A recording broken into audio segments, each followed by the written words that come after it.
Maintenant qu'on a regardé donc la palette des blocs avec les premières utilisations très simples, eh bien on va venir à une sophistication un petit peu plus importante qui va être celle de la gestion des lutins.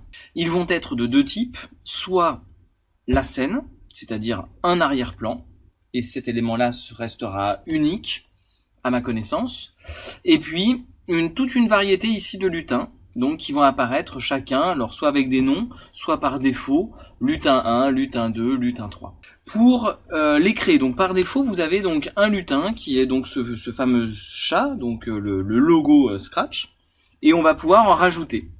Soit donc ici pris dans la bibliothèque, soit créé de toutes pièces, donc dans un espace de création graphique, soit depuis un fichier, soit depuis une photo, donc prise par la webcam. Quel intérêt, quelle particularité? En réalité, eh bien, ce que l'on a vu avec la création des scripts dans la vidéo précédente va être possible pour chacun des différents lutins. Donc j'ai repris le précédent, donc avec mon chat, et puis un script très simple ici qui me permet donc de le translater horizontalement dans l'écran. Donc je vais le repositionner sur le bord gauche de l'écran et puis donc relancer ce script là, voilà, par donc glissement de 10 en 10. Si maintenant je m'intéresse donc au deuxième lutin qui est ici la pomme, eh bien je vois que j'obtiens ici un espace donc identifié avec ce lutin.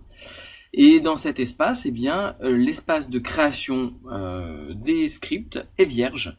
Et donc, je vais pouvoir également créer eh bien, un script donc parallèle au précédent. Voilà, moins 10. Donc, vous voyez que ici, je peux tester donc séparément le script de la pomme. Donc, en double-cliquant dessus, il est en surbrillance. Hop. Je pourrais faire la même chose avec le chat. Voilà. Et puis je vais pouvoir, donc à l'aide de l'instruction quand le drapeau vert est cliqué, lancer simultanément ces deux scripts. Et on commence à rentrer ici dans le potentiel très intéressant de Scratch et des différents scripts en parallèle. Pour résumer, vous avez donc, avec la gestion des lutins, eh bien, autant d'espaces de création et de scripts que de lutins à disposition.